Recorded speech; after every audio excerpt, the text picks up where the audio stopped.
mugire mukurikirane radiyo Cirimoso isoko ry'ukuri. Turasubiye kubaha ikaze nshuti bakunzi ba radiyo Cirimoso. Ubu ni wa mwanya w'ikiganiro ca radiyo Cirimoso. Kuri uyu munsi tubashikiriza ibijanye n'injyane za politike zabaye mu myaka y'igihumbi kimwe n'amajana cenda na mirongo itandatu n'icenda be n'igihumbi kimwe amajana cenda na mirongo irindwi na rimwe. Muti kubera iki tuvuga kuri iyo myaka naho iyo myaka idasanzwe ivugwa cane mu yabayemwo ubwicanyi bukomeye? Ibituma ni nka bitatu. Ubwa mbere ni kubera ico iyo myaka ihuriyeko. Umwe muri iyo myaka ibiri waranzwe no kugerageza gutembagaza ubutegetsi, kandi ico gihe cose bene gukora ico caha co kugerageza gutembagaza intwaro bakaba bahavuye bamenyekana, baranafatwa, baracibwa n'imanza. Ubwa kabiri ni ubudasa buri hagati y'iyo myaka ibiri. Mu 1969 gutembagaza ubutegetsi vyari vyateguwe n'intwazangabo be n'incabwenge zo mu bwoko bw'abahutu. Igeragezwa ryo gutembagaza ubutegetsi mu 1971 na rikaba ryari ryateguwe n'intwazangabo be n'abanyepolitike bo mu bwoko bw'abatutsi. Ubwa gatatu ni kubera aho hose igihano co gupfa caciriwe abakurikiranwa, ariko hafatiwe ko 1969 cashizwe mu ngiro, mugabo ntibibe gutyo ku bashatse gutembagaza ubutegetsi mu 1971 kubera abari batsinzwe n'urubanza bahavuye bagira ikigongwe n'umukuru w'igihugu. Hari abavyitwaje mu kwigisha umugambi wo guhonya abatutsi, mbere kugeza n'uno munsi hakaba hari abakivyitwaza mu kugerageza kweza abari bagombye gutembagaza ubutegetsi ico gihe cose. Radiyo Cirimoso ikaba yagombye kwinjira mu mizi kugira imenye ivyabaye muri iyo myaka ibiri. Reka duhere ku vyabaye mu mwaka w'igihumbi kimwe n'amajana cenda na mirongo itandatu n'icenda. Muti none uko kugomba gutembagaza ubutegetsi ico gihe vyagenze gute? Reka ido n'ido tubibaze Liliana Ninderera arongoye ase Jenoside igisata co muri Suwede. Kuva aho Burundi bwagwiriye mu kaga ko kurongorwa n'intwaro z'abahawe no guhonya abatutsi zirongowe n'imigambi ikomoka ku muharubu, ntimusiba kumva ibinyoma bitanye ku vyabaye mu gihugu cacu kuva ku mwaka wa 1969. Ahanini ivyo binyoma bigerageza kwigisha abantu ko uyo mwaka wabaye wo gutikiza incabwenge z'abahutu. Ivyo si ukuri namba. Ukuri batubahuka kuvuga nuko umwaka wa 1969 hari hateguwe umugambi wo gutembagaza intwaro ya Micombero kugira ngo hashingwe repubulika itagira umututsi. Uwo mugambi ukaba wateguwe n'abasirikare be n'abasivile mu bwoko bw'abahutu. Abari bawurongoye zari intwazangabo zitatu arizo kapitene Mathias Bazayuwundi, Charles Karorero hamwe na Nicodeme Katariwo. Uwo mugambi kandi wari wariswe Plan Nkaka kugira ngo witwe uko, navyo bikaba vyatumwe nuko amanama yo gutegura ico caha bayigirira mu Minyika ica mu ruzi Nkaka ruri mu ntara ya Ngozi, ari naho bagiriye indahiro ntarengwa yo kutazohemuka mu Burundi atamututsi akihavugwa. Bisigura rero ko iyo ntwaro ivuga ko yagira ishingwe habanje gutembagaza ubutegetsi bwa Micombero yari yiza gushigira mu ngiro wa mugambi wo guhonya abatutsi wari warageragejwe mu 1965. Urubanza rwagiye gusomwa ku igenekerezo rya 18 Kigarama uwo mwaka nyene, hakaba haciwe rukurikira: 25 bahanishijwe igihano co kwicwa, 2 baciriwe gufungwa wo guherayo, 34 nabo bahanishwa umunyororo w'imyaka 20. Ku baciriwe urwo gupfa, urubanza rwarashizwe mu ngiro ku magenekerezo ya 21 na 23 Kigarama, hakaba harashwe 23 muri 25 nk'uko tubikura muri kazinduzi ya kahise ku Burundi, Dictionnaire chronologique du Burundi volume 2 yanditswe na Professeur Melchior Mukuri. Ikindi abo bangushi bakorera intwaro y'abicanyi banyegeza nuko urwo rubanza rwatohojwe rugacibwa hakurikijwe amategeko yari ahari ico gihe. Rimwe muri ayo rikaba ryategekanya igihano co kwicwa ku vyaha bimwe na bimwe hadasizwe inyuma ico kugerageza gutembagaza ubutegetsi.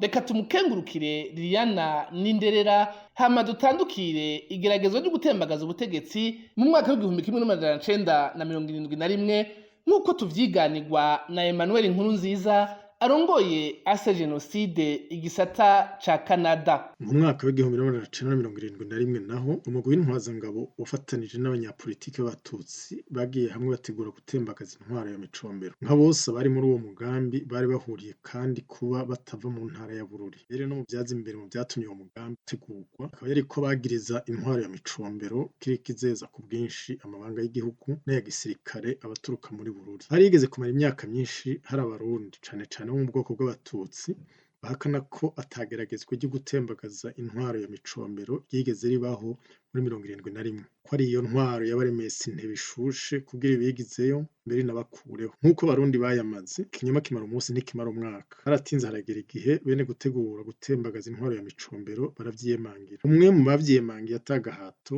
yari umuhisi Professor Lazare Ntawurishira yari asanzwe akomeye mu ntwaro ya Micombero. Ukwibuka ko muri leta ya mbere ya Micombero yari umushikiranganje w'indero hanyuma amara imyaka 2 yose ari umushikiranganje w'imigenderanire n'ayandi makungu ni kuvuga kuva mu 67 gushika mu mpera za 69 nibyo kugerageza gutembagaza intwaro ya Micombero akaba yabishikirije rero mu mwaka w'ibihumbi 2012 kuri radio Isanganiro. Écoutez, à propos de ce complot de Banyamurambya contre les Banyabururi, on a raconté beaucoup d'histoires. C'était presque spécifiquement kuri iryo geragezwa haravuzwe ibintu byinshi cyane. Hari nk'uko wamengo n'Abanyamurambya bahanganye n'Abanyabururi, ariko hari n'abavuga ngo n'Abanyaruguru bahanganye n'Abahima. Ivyo ariko ntivyigeze bigira ico bisigura muri politike. Ariko rero haravuzwe byinshi kuri ico kintu.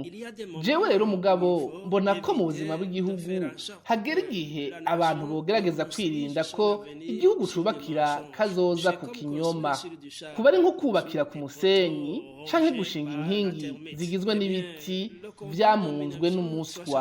Igerageza ryo gutembagaza ubutegetsi mu 71 ryarabayeho. Vyatanguye nk'ikiyago mbere kinasanzwe cabaye hagati y'abantu babiri Major Ntungumburanya Anise Njangwa hamwe rero na jewe nyene turi muri saro ku rugo rw'umushikiranganje Njangwa w'uburimyi n'ubworozi. Icari kituraje ishinga cari uko twabona ukungene Micombero yamaze gutangura gutunganya intwaro y'igihugu nk'uko womengo ni y'Abanyabururi gusa, akaba yari katandukira igisirikare naco akigira nk'uko coba ari ic'Abanyabururi. Vyari bikenewe rero ko iyo ngendo ihagarikwa.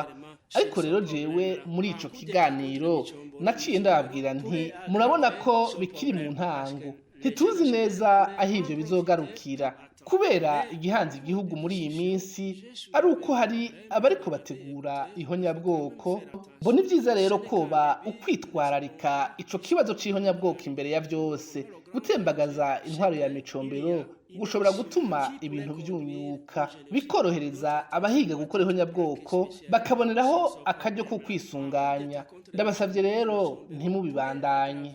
Ce problème parce que les génocidaires pourraient en profiter pour s'organiser davantage. Je vous demande de ne pas insister. Mbega none abo bariko bategura gutembagaza ubutegetsi bwa Michel Micombero kugira bafatwe vyagenze gute? Je crois que cette arrestation est survenue à cause d'une nahavuye nibuka ko ico gihe twari ko tugirira inama mu bwicaro ku rugo rw'umushikiranganje Njangwa, umutambukanyi wiwe yari yicaye hirya gatoya aho bafungurira, kandi bikaba vyari bisanzwe bizwi ko uwo mukenyezi yarakadasohoka n'umukuru w'igihugu Micombero. Aba Njangwa canke jewe twari tubizi, twari dukwiye kumenya ko ivyo yumvise azobishikiriza umukuru w'igihugu. Niho rero kwigenekezo rya 5 mu kakaro mvuye ku kazi nagiye mbona intwazangabo yo mu mugwi w'abajandarume inzaniye umutahe umbwira ko ndinda gufungwa kubera nahungabanije intwaro. Ukuri, ubutungane niyo nzira y'amahoro. Umugambi wabo umaze kumenyekana, ibyo kuburanishwa byo vyagenze gute? Eka n'ubu nyine dusubire dukurikire Emmanuel Nkurunziza arongoye ase jenoside igisata co muri Canada. Nkuko tubisanga mu gice ca mbere c'igitabo cya conflit politico ethnique du Burundi canditswe na Professor Evariste Ngayimpenda, ngo inzego z'ubutungane ntivyazoroheye namba mu kwegeranya no gushikiriza ivyagirije intabanduka ingene iryo tegurwa ry'itembagazo ry'ubutegetsi bwa Micombero ryagenze. Ivyo bikaba vyavuye ku kugene bamwe mu vyabona bari imbere mu bateguye uwo mugambi wo gukombora Micombero muga bagahava badohoka bakarega bagenzi babo batubahutse kurenguka imbere y'intahe ngo bagirize abo bari kumwe. Uvugwa cane muri uwo murwi akaba ari Thomas Ndabemeye yari umukuru w'ibiro bikuru vya gisirikare. Ingaruka ikaba yuko mu gihe umushikirizamanza kizigenza wa Republika Leonard Uwayo hageze ko atanga ivyagiriji no gusabira igihano abaregwa yamenyesheje ko ataco agira yagiriza abakurikiranwa. Nticabujije ariko ko indwi imwe haciye urubanza rwasomwe cenda mu bakurikiranwa bagacika ubwo gupfa, indwi bagakatirwa ubwo guherayo, bane bagahanishwa umunyororo uri hagati y'amezi 6 n'imyaka 20, hanyuma 6 bakambikwa izera. Kuba rero Micombero yaragiriye ikigongwe abashatse gutembagaza intwaro yiwe, aho kwitwa ko yikubise agashi, ko yerekanye umutima wa kivyeyi nyene warinda kuranga abatwara bose, vyaciye vyitwa akarenganya. Cabangushi banyegeza ku vy'ico kigongwe nuko amabatangana. Yego niko ntawo kuma amashi ngo abantu 70 ngaho yarishwe, ariko uretse ko guhanisha igihano c'urupfu abashatse gusenyura inzego byari biciye mu mategeko muri ico gihe, hari gusenyura inzego no gusenyura inzego. Uzisenyura agira ati have ndahaje, aratanye kure niyo nugira ati reka nshikire ubutegetsi kugira mbandanye umugambi wo guhonya ubwoko bw'abatutsi wari wapfuvye muri 1965.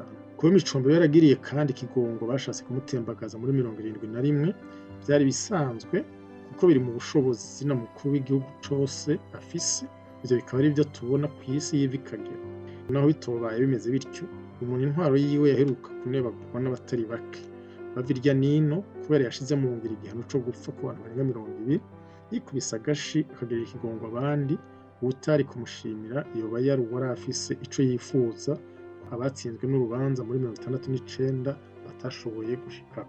Tumukengurukire Emmanuel Nkurunziza arongoye ase genocide igisata co muri Canada. Nkuko muhejeje kuvyimvira barayamaze mu Kirundi bati ingesi raraba ntihwera. Ico umuntu yozirikana ubwa mbere hoho nuko biri ngombwa ko abarundi n'abagenzi babo bakwikira ivya kahitiye mu Burundi n'ubu kakiriko botegera ko agati matare ko kumara ubwoko bw'abatutsi katanguye kuja habona mu mwaka w'igihumbi 1965 naho bene kukabiba bakanakavomera bari barateshejwe ntibigeze bavavanura n'uwo mugambi. Nico gituma kasubiye kuvyukirizwa mu mwaka w'igihumbi 1969 mu ciswe Plan Nkaka. Ni nako nyene kabandanije kakaruhuka gashesha amaraso menshi cane mu mwaka w'igihumbi 1972.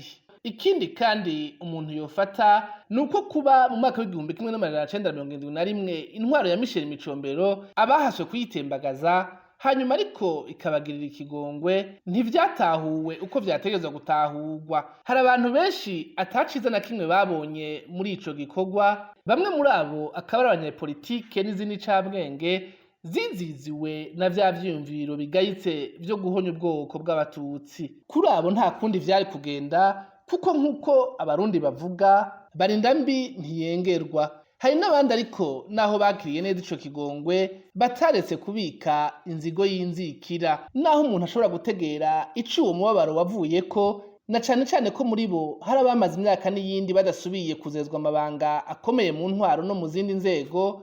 Abo nabo nyene ntawe bavuga ko atacaha bari bakoreye ubutegetsi bw'ico gihe. Ikindi kandi atawari akwiye kwirengagiza nuko twokwibukanya ko bukeye kabiri mu mwaka w'igihumbi 1972 abicanyi bo muri wa muhari wa Ubu baciye birara mu Barundi bo mu bwoko bw'abatutsi baratema baratongora batabanje gusobanura ngo bavangure, bati aba n'abanyabururi ngo aba ari bo bicwa bonyene maze basigaze abanyejenda canke abanyamuramvya nkuko vyari biharawe muri ico gihe co mu mwaka w'igihumbi 1971. Ni nuko nyene vyabandanije mu myaka yakurikiye yagiye irangwa n'ubwicanyi bw'ihonyabwoko bukorwa n'imigambwe ikomoka kuri uwo muhari wa Ubu. Muri iyo hakaba harimo na CNDD FDD igifukamye mu nda uyu munsi. Ni naco gituma tutarota duhagarika kuyerekana no kuyishengeza. Aha akaba ari naho hagarukiye kino kiganiro ca Radio Cirimoso. Mu kiganiro cacu gikurikira tuzobayagira uko ubwicanyi bw'ihonyabwoko ryakorewe abatutsi bwagenze mu mwaka w'igihumbi 1972. Iyi mwariko murumviriza ni Radio Cirimoso.